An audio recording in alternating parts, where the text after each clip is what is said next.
विगत सरकार ने शराब घोटाला किया था, जबरदस्त बहुत बड़ा घोटाला था, जिसमें बहुत सारे लोग अभी भी जेल की सलाखों के पीछे हैं और जांच ईडी की चल ही रही है। ईडी ने अपनी जांच के अंतर्गत और आगे पूछताछ के लिए और विषयों को जब छापे उन्होंने डाले तो उसमें बहुत सारी विषय उनको ध्यान में आए। इसके अंतर्गत उन्होंने कवासी लखमा जी को अभी अरेस्ट किया हुआ है। शायद उसमें पूछताछ का भी विषय है और उनका अरेस्टिंग का भी है। उनका आरोप है कि बीजेपी उनके ऊपर दबाव बनाने की राजनीति कर रही है और व्यर्थ को उनको गिरफ्तार किया गया है। नहीं, ईडी के पास तो प्रमाण है इस बात के, और लोग तो जेल में हैं। आप उसी विभाग के मंत्री थे भाई, तो मैंने ये कैसे संभव हो सकता है? और बहुत सारे लोग जब मिलकर के ऐसा भ्रष्टाचार किए हैं तो उसकी आंच तो आती है, उनका कहना है कि मैं अनपढ़ हूँ, कहीं पे भी दस्तखत करा लिए। अगर उनका ऐसा भाव है तो उनको जनप्रतिनिधि नहीं होना चाहिए, समझना चाहिए। अगर वो जनप्रतिनिधि हैं तो उनको ऐसा बोलना नहीं चाहिए। समझ सकते हैं, उनके साथी समझ सकते हैं। बहुत सारे लोग हैं, अधिकारी हैं, कलेक्टर हैं, इनके बारे में मैं जानता हूँ कि उनको दिखता नहीं है बचपन से।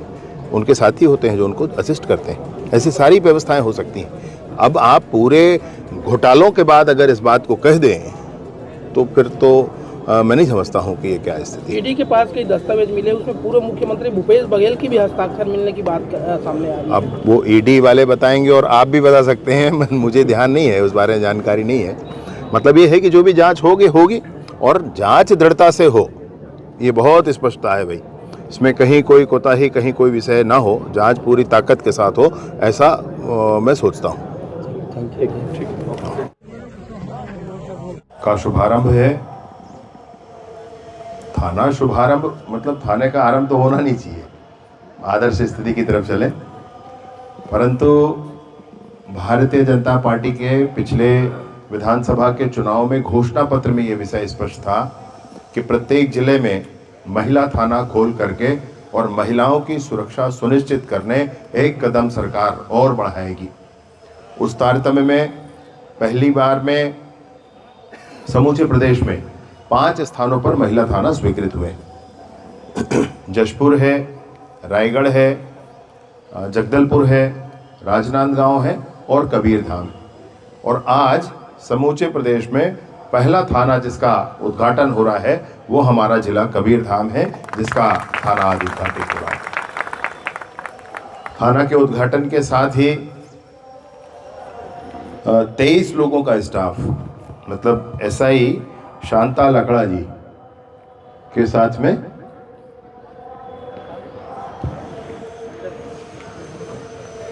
पदभार ग्रहण करने अंदर गई हैं वो।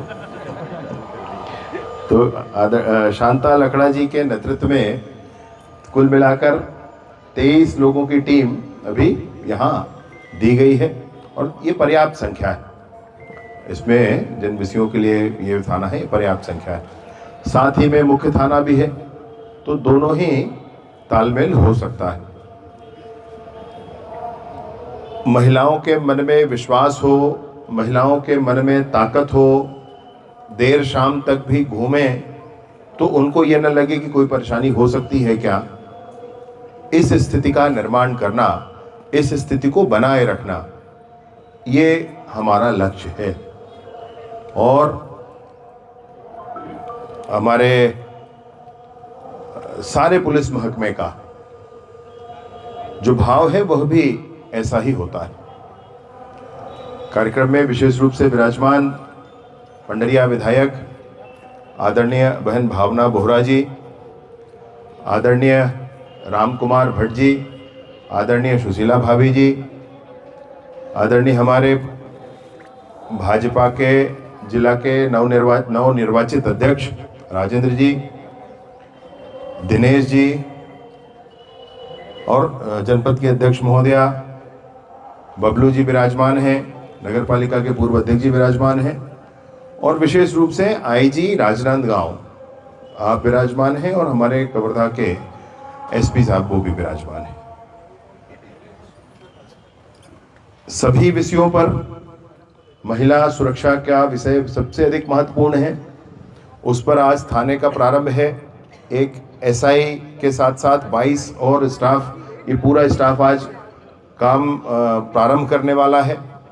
एक बहुत अच्छा विषय भावना जी ने जो कहा कि एक ऐसा शेल्टर भी होना चाहिए 1 रात या 2 रात रुकने के लिए।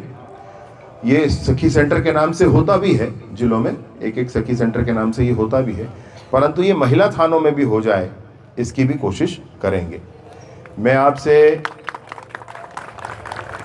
आपसे निवेदन पूर्वक यही कहना चाहता हूँ, विशेष रूप से पुलिस महकमे से कहना चाहता हूँ कि अपराध के कोई भी बिंदु हो, विष्णुदेव जी की सरकार की मंशा बिल्कुल स्पष्ट है। किसी भी तरह से पुरानी सरकार की जो प्रक्रिया थी वो कहीं भी किसी भी बिंदु पर लागू नहीं होता है, और अगर ऐसा नहीं होता है तो बहुत स्पष्टता के साथ सारे काम होने चाहिए। मैं आपके सामने स्पष्टता करना चाहता हूं कुछ विषयों की। धान खरीदी का विषय था, 120 रुपया राइस मिलर्स को दिया जाता था और उसके बीच का विषय सब जानते थे। विष्णुदेव साय जी ने बिल्कुल स्पष्टता के साथ, माननीय मुख्यमंत्री जी ने उस विषय को ठीक किया और उसको अब 80 रुपया प्रोत्साहन राशि के रूप में उसको लेकर के आए।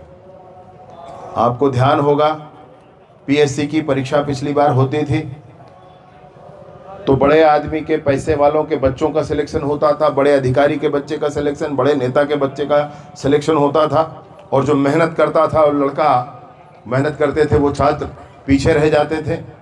भाजपा ने पिछली बार ही सरकार बनने से पहले स्पष्ट किया था अपने आंदोलनों में कि जैसे ही भाजपा की सरकार बनेगी इसकी दृढ़ता से जांच कराएंगे और इसमें जो भी गुनहगार होगा उसको जेल की सलाखों के पीछे रखेंगे।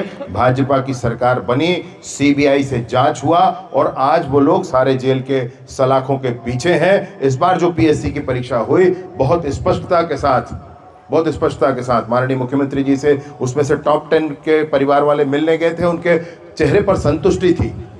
जिन बच्चों ने मेहनत की उस बच्चे को सफलता मिली थी। अब वो सफलता के पीछे कोई षड्यंत्र नहीं था।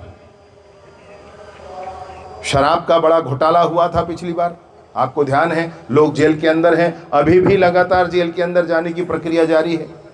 और उस शराब के घोटाले में FL10A नाम की जो कंपनी बना करके गड़बड़ किया करते थे, विष्णुदेव जी ने, माननीय मुख्यमंत्री जी ने उस प्रक्रिया को छुआ भी नहीं, चिमटी से पकड़कर उस प्रक्रिया को दूर कर दिया। और अब वो पूरी की पूरी प्रक्रिया जो पहले थी उसके आधार पर चल रही है। ये गड़बड़ वाली प्रक्रिया खत्म कर दी गई। कोयला घोटाले का विषय हुआ था, कोयला घोटाले के विषय में भी बहुत स्पष्टता के साथ आपसे कहूं कि ऑनलाइन प्रोसेस को ऑफलाइन कर दिया गया था, और ऑफलाइन जब प्रोसेस हुआ था तो फिर उसमें बंदरबाट शुरू हो गया था। उस प्रक्रिया को भी मैं पुनः कहना चाहूंगा कि विष्णुदेव जी ने चिमटी से पकड़कर दूर किया, छुआ तक नहीं उस प्रक्रिया को, और अब वो पूरी प्रक्रिया भी ऑनलाइन है। एक प्रक्रियागत जो सुधार किए गए हैं इस सरकार में, मैं आपको वो बताना चाहता हूं। और विशेष रूप से पुलिस महकमा सारा खड़ा है। बहुत आग्रह पूर्वक पहले दिन से ही इस विषय पर हम हैं कि नशे के विरुद्ध एक बड़ा युद्ध, ड्रग्स के विरुद्ध एक बड़ा युद्ध हम ये मान कर चले। 1 ग्राम भी कोई ड्रग है, कोई अफीम है, कोकीन है, 1 ग्राम